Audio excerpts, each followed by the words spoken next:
Welcome back to every naval battle in history. Even more so than land battles, a victory at sea is often pivotal to the fate of nations. Although we should note this is because navies are incredibly expensive.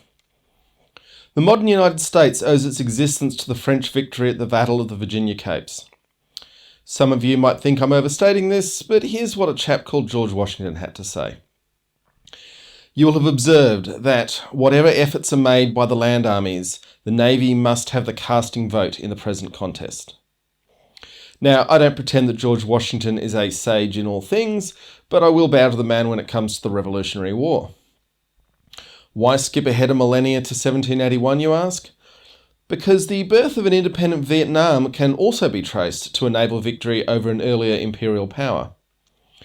In 938, Vietnam had been subject to eras of northern domination for centuries.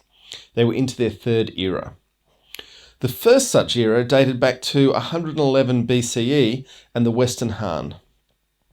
It's a long time to be dominated and taxed by foreigners speaking a language that is not your own.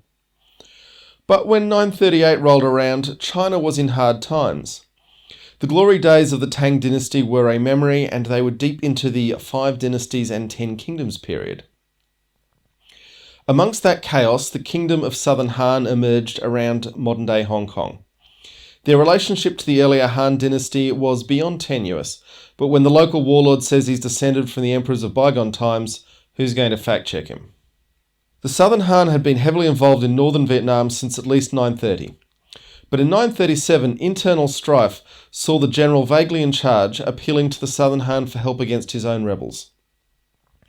In late 938, Liu Hongthao, the son of Southern Han Emperor Liu Huan, sailed an expeditionary fleet into the Gulf of Tonkin and headed for the Bach Dang River, which enters the sea near Halong Bay next to Haiphong. Halong Bay is dotted with magnificent limestone casts and these days is a significant tourist attraction.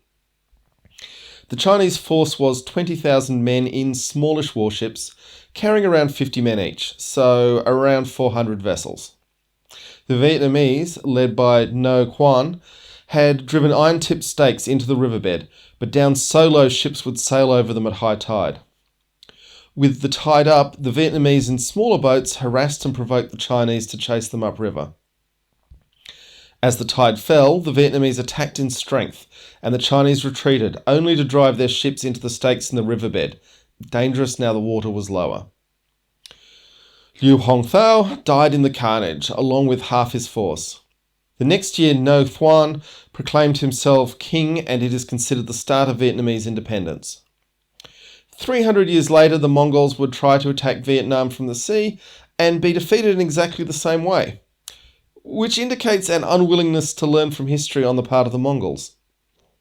The moral of the story is not to mess with the Vietnamese, who have been seeing off larger empires throughout their history, starting with this naval victory in 938. Strap in, folks, we've got lots more to cover as we take on every naval battle in history. Smash those like and subscribe buttons, ring that bell, you don't want to get left behind.